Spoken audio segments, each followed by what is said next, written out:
ঢাকা দিল্লি সম্পর্কে হঠাৎ ঝড়ো হাওয়া বইছে।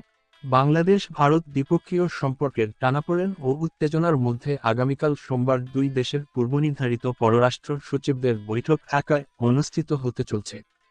এদিকে দুই দেশের সম্পর্কের টানাপোড়েনের মধ্যে ভারতের পররাষ্ট্র সচিবের ঢাকা সফর নিশ্চিত করেছে দেশটির পররাষ্ট্র মন্ত্রণালয়।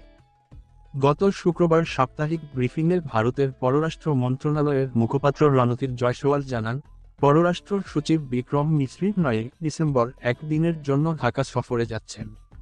বাংলাদেশ ও ভারতের মধ্যে পারস্পরিক স্বার্থ সম্পর্কিত নানাবিধ বিষয়ে বাংলাদেশের পররাষ্ট্র সচিবের সঙ্গে তার আলোচনা হবে বলে জানান তিনি। ৫ আগস্টের বিপ্লবের পর প্রায় ৪ মাস ধরে বিভিন্ন ইস্যুতে ঢাকা দিল্লি সম্পর্কে টানাপোড়েন চলে আসছিল।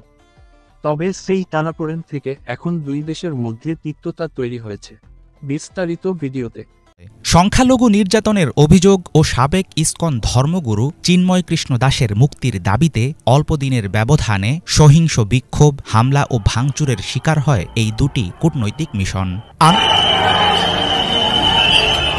শেষ হয়নি চুক্তির মেয়াদ, বরখাস্ত হননি চাকরি থেকেও। তবুও হঠাৎ করেই ভারতের আগরতলা ও কলকাতায় বাংলাদেশের কূটনৈতিক মিশনে নিযুক্ত দুই প্রধানকে ঢাকায় ডেকে এনেছে পররাষ্ট্র মন্ত্রণালয়।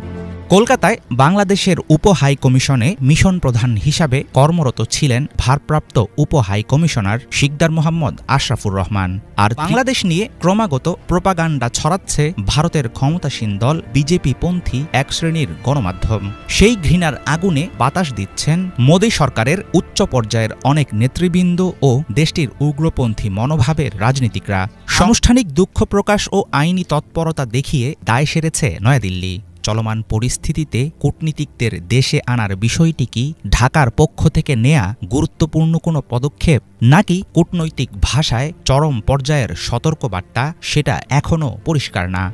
মোদী সরকারের কর্মকাণ্ডে ক্ষুব্ধ হয়ে প্রতিবাদ স্বরূপ প্রতিনিধি প্রত্যাহার করার মতো কূটনৈতিক জবাব দেয়ার রীতি অনুসরণ করেছে বাংলাদেশ, এমনটাও ধারণা অনেকের। ত্রিপুরার আগরতলায় সহকারী হাই কমিশনার হিসাবে নিযুক্ত ছিলেন আরিফ মোহাম্মদ। পররাষ্ট্র বিশ্লেষকরা মনে করছেন, স্থানীয় পরিস্থিতি বিপজ্জনক হওয়ার কারণেই উচ্চ পর্যায়ের দুই কর্মকর্তাকে ঢাকায় নিয়ে আসা হয়েছে। তবে সংখ্যালঘু নির্যাতনের একতরফা অভিযোগ ও বহিষ্কৃত ইসকন নেতা চিন্ময় কৃষ্ণ দাসকে কেন্দ্র করে সম্প্রতি জটিল রূপ ধারণ করেছে গোটা পরিস্থিতি।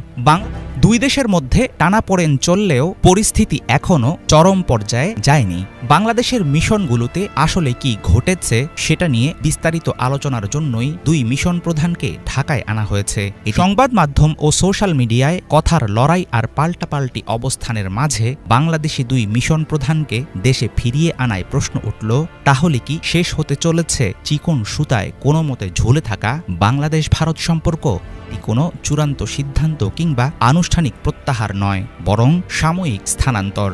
ভারতে থাকা বাংলাদেশের একটি কূটনৈতিক সূত্রের বরাতে এসব তথ্য জানিয়েছে বিবিসি বাংলা। এই ভারতের সাথে বাংলাদেশের অর্থনৈতিক ও বাণিজ্যিক সম্পর্ক ধীর হলেও এখনও সচল। তবে বন্ধ আছে স্বাভাবিক মাত্রায় ভিসা আদান প্রদান। সীমান্তের উভয় দিকে জনসাধারণের মধ্যে বইছে বিদ্বেষের জোর হাওয়া। এমন ধারণার সাথে একমত সাবেক রাষ্ট্রদূত হুমায়ুন কবির। মিশনগুলোতে বড় কোনো ঘটনা ঘটলে লিখিত রিপোর্টে সবকিছু স্পষ্ট হয় না। তখন মিশন প্রধানদের কাছ থেকে সামনাসামনি গোটা বিষয়টি জানতে চায় পররাষ্ট্র মন্ত্রণালয়। এর মধ্যে অন্য কোনো ইঙ্গিত নেই বলেই মনে করেন তিনি।